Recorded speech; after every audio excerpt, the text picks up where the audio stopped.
Hello guys, আসসালামু আলাইকুম। তো বরাবরের মতো আজকে নতুন একটি ব্লগ নিয়ে চলে আসলাম এয়ারপোর্ট স্টেশনে। তো এইখানে দেখেন আপনার এই বাস দিয়ে যে ব্যারিকেডটা করছে, এটা হচ্ছে আপনাদের টিকিট চেক করে করে ঢোকাচ্ছে, যাতে টিকিট ছাড়া কোনো যাত্রী ট্রেনে ভ্রমণ করতে না পারে। এটার জন্য এই ব্যবস্থা করে রেখেছে ওরা। এইটা হচ্ছে প্রবেশ পথ। দেখেন সবগুলা কিন্তু এখন নতুন করে আবার ব্যবস্থা করছে, এগুলা কিন্তু আগে ছিল না। তো এই জিনিসটা ভালো করেছে যে ট্রেনে কোনো টিকিট ছাড়া কোনো যাত্রী ভ্রমণ করতে পারবে না, যার কারণে দেখেন স্টেশনে কিন্তু ভিড় অনেক কম। ট্রেনের ভিতরেও দাঁড়ানো কোনো যাত্রী নেই। দেখেন এই জিনিসটা কিন্তু অনেক ভালো লাগে দেখতে, এবং এই মানে যারা যাত্রী আছে তারা কিন্তু এইভাবে যাতায়াত করে কিন্তু অনেক মজা পায় এবং নিজেকে অনেক ফ্রিলি লাগে যে এখানে কোনো জ্যাম নেই।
বছর ঘুরে দিচ্ছে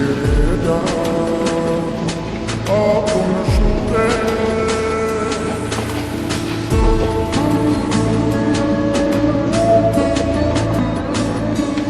আসছে সেদিন বছর ঘুরে দিচ্ছে আপন সুরে যাচ্ছি আমার স্বপ্নপুরে চেনা পথে বহু দূরে এই তো সময় ফিরে আসা স্বপ্ন যাবে বাড়ি আমার এই তো সময় ফিরে আসা স্বপ্ন যাবে বাড়ি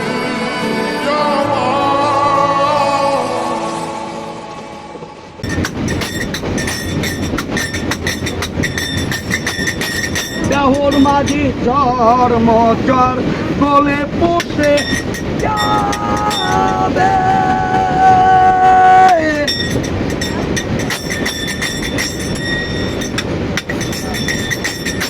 শিরার ওপর শিরা গুণি ছিন্ন ভিন্ন হবে দেহর মাঝি ঝড় মচর গলে পড়তে যাবে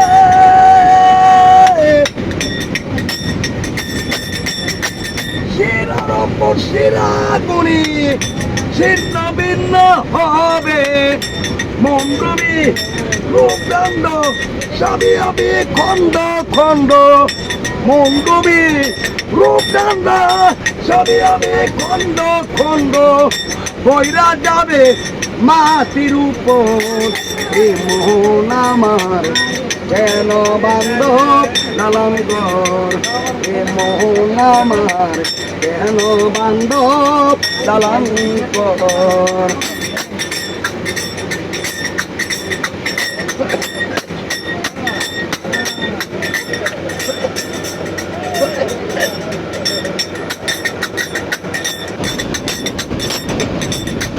আল্লাহর প্রেমিক আল্লাহর প্রেমিক হাবিবে আল্লাহর প্রেমিক আল্লাহর প্রেমিক হাবিবে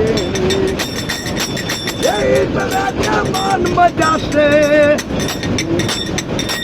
এই বেলাটা মন মজাছে মোহাম্মদ রাসূল মোহাম্মদ মুস্তাফা নবী কালিমা মোহাম্মদ মুস্তাফা নবী রাসূলুল্লাহ সবাই আছে কান্দারি দুজানের কান্দারি রাসূলুল্লাহ মোহাম্মদ মুস্তাফা নবী কালিমা মোহাম্মদ মুস্তাফা নবী হাবিবুল্লাহ মোহাম্মদ মুস্তাফা নবী রাসূলুল্লাহ।